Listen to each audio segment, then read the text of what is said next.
What's up, everybody? Clint Esposito here with an update on the Harley Jump bike.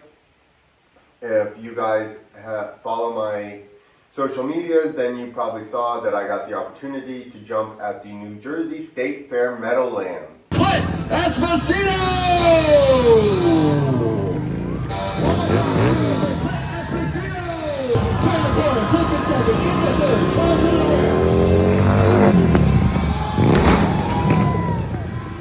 Which apparently there's two fairs vying to be the New Jersey State Fair. That's a whole nother thing. Anyway, about a week before the fair, it may not even, I think it was about a week before the fair, I got a call from Austin Drummond, and he's like talking about the fair, said that they were thinking about doing something different this year, and asked me how far along the bike and the ramps were. So I told him they're about 90-95%. He said the real question is, how confident are you in being able to jump the bike? He then clarified that there was no pressure and, you know, I could jump whatever I felt comfortable with. My whole thing was, am I even going to be able to jump this thing far enough to, you know, be in a show where it's not so short that people are just like, I could do that at home, not cool. So a day before, I brought all my ramps down there about 2 days before. The day before the fair, I showed up and set up all the ramps, made final adjustments. Again, the whole setup hadn't even been set up at that point. The takeoff ramp had maybe been set up once. I didn't even put it together fully prior to that. Jason Rowe made the actual ramp, the takeoff ramp, which I then got and made a bunch of adjustments after just setting it up and looking at it. I adjusted the ramp, made some changes to the ramp before I even hit it, just off of what I felt like, you know, it would need to be. So then I go down there the day before. Luckily, there was, all the guys were there. Austin was there, Tyler Hill, Corey Burglar, I think Jason Rowe, he was also there that day. So Johnny Rocket was there. Everybody was there and helped me shuffle ramps around, get everything set up. And then I started to practice, basically just started the ramp in, because again, I have no idea at this point what this thing's gonna jump like. The forks are upgraded forks. They're Buell, they're from a 96 Buell. They do have, they're right there, still has the whole front end. They do have compression and rebound, but with it not being intended for jumping, you know that it's not that hard. It was used for flat track racing. So while they were better than stock, they still weren't, you know, what I'm trying to do next. Also, the back shocks were just these, which is just some progressive, they're progressive shocks, but it's basically just no reservoir, no piggyback, no adjustments. You can't adjust anything other than how tight it is on the spring, which I did use a little bit to adjust the way the bike jumped. So during this 18 days, we had multiple shows a day, 2, sometimes 3. I was jumping my section of the show, and then eventually throughout the 18 days, I got comfortable, and then I started to feel like a pussy watching all the freestyle guys do the finale and me just sitting in the back. So about halfway, maybe a little bit more, I decided that I was going to jump the finale with them too. Ladies and gentlemen, we definitely appreciate, and Clint's coming out to be part of the thing here tonight. All right, riders, are you ready? New Jersey, one more time, are you ready? Here we go, nice and loud, from 3, 2, 1, and I see Jason coming into the corner first. I see T.O. lining up. I see Austin Drummond. I see Eric Vermeulen.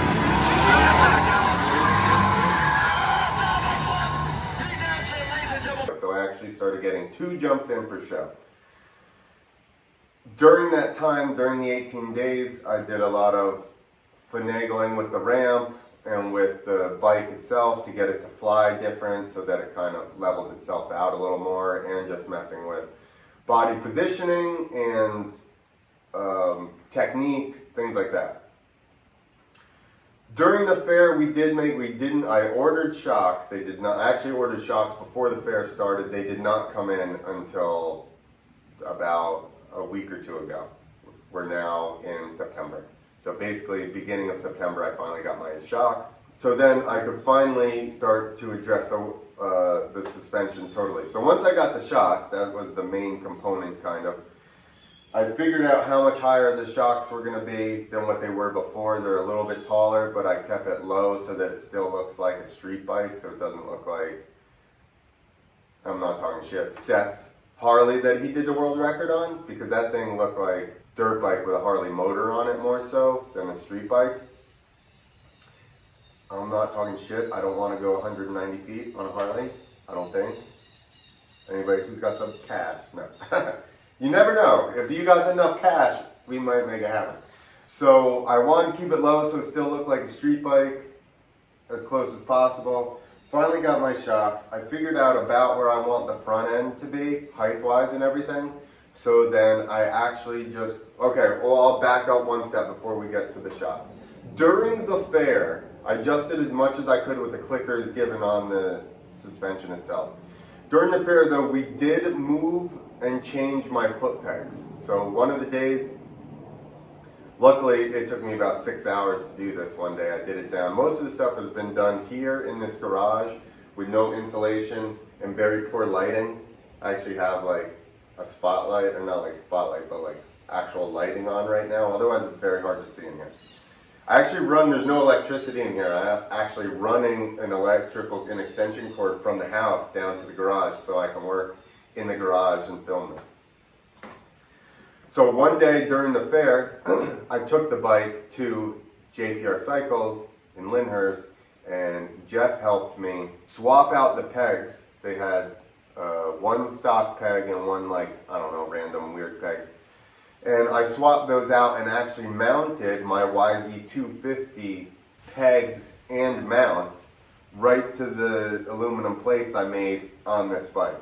So I moved my foot peg position a little bit and swapped to some YZ250 foot pegs. Literally stole them off that bike over there. If I go riding Monday, I'm going to have to actually unbolt these foot pegs and mounts and bolt them back onto my YZ so I can go and ride. But I did that for two reasons. One, I know that they're stronger. Two, they're very grippy. There's a lot of grip on these pegs versus having like a round Harley peg with a rubber thing on top of it. So a lot of times, rolling ankles, stuff like that happens because your foot ends up getting blown off of your foot peg. So I wanted to go, again, I'm a dirt bike guy, so what did I do? I went to what was comfortable for me, and that's dirt bike stuff. What do I know? Dirt bike stuff. So I guess that'll bring us up to where we are now, addressing the front forks, because I was actually, original plan was to get some dirt bike, like 80cc dirt bike shocks, and mount them to the back of this thing. But then after researching, there are companies that make aftermarket shocks that you can buy that will basically bolt on. I say basically because I did have to modify the bushings in the bottom of these shocks just a teeny bit to get the bolt through. But for the most part, everything bolted right up. So now I actually went and picked up, I found the complete front end from a 22 CRF 450, okay? So these are the bad daddies right here. So I got triple clamp, forks, brakes, front wheel. My whole thing was waiting to get the rear shocks to see how high the thing was gonna sit, to see if it was even feasible to lower dirt bike forks low enough so that once again, this thing sat like a street bike versus sitting like a dirt bike, or at this point with the shocks that I have, sitting like a chopper, just being all choppered out. So I figured out we need to take about 4 inches out of the front forks to get this thing to sit about the way I want it, which we believe is pretty feasible. I've talked to my friend Mark, who actually did suspension for supercross teams, and we're fairly certain we can get 3 to 4 inches out of it. We might have to cheat a little bit with the clamp. There's a lot of little things with this. It's not a huge thing, but there's a lot of little things that need to be adjusted. The stem here is longer than the stem on a CRF 450. So I will have to get a longer stem made for the triple clamps, so that way you can still bolt it up. It's not so, it's just long enough where there are flat spots on the forks where your clamps want to sit. So with the added length there, I should still be in the 2 spots where the clamp is made to sit. Should be.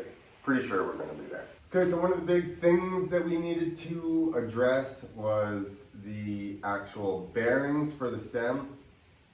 I was worried about finding something where the inside diameter fit the stem and then the outside diameter still fit the race, and they already fit. It's the same race. So I'm actually just going to swap bearings out and, like I said, get a longer stem. Triple clamps should fit. My handlebar mounts, they're dirt bike handlebar mounts, they will fit. And then basically once we get the forks on here, then it's a matter of setting the ramps up. I still have a little bit more things that I want to do to the ramps, but once we get the ramp set up, or once we get this done, find some place, set up the ramps, then I will start jumping it and adjusting clickers and basically just working on getting this thing to fly consistently and land tolerably. Does that make sense? Yeah, just gonna basically, once we get this done, the suspension, I don't know how long it's gonna take to get all these little things. Oh, the other thing that I'm gonna do, dirt bikes, you know, have a 21-inch front wheel. That is a 19-inch front wheel. So what I'm gonna do is take the Honda hub and lace it with a 19-inch wheel, steal that tire, throw it right on it, boom, I got basically the same front end, but super fat forks, fully adjustable, fully springable, fully valveable, all that stuff. And like I said, it's 2022, so it's almost the latest technology in suspension. I essentially have brand new suspension on here, custom made shocks. Well, there's gonna be custom made forks. And then, like I said, we'll just go to the drawing board on valving, etc. These forks were actually from a pro enduro rider, so we know how soft they're going to be. I have thought about contacting EBR. They used to do my freestyle suspension, and I'm almost like, send me valving for freestyle forks, and we'll slap it in there and then go from there. I don't know. We'll see. Okay, that's it for now, everybody. Please, if you have a bike rally or a Harley shop and you want to have the Harley Jump / Firewall show, please hit me up. My email is clint@clintesposito.com. And that's it. Let's do this. It's going to be ready. Couple months here. I got some other things planned to do with this bike, and just fun stuff for videos, and so keep a lookout for that. Any questions or whatever, let me know, and I'll try and get back to you guys. All right, later.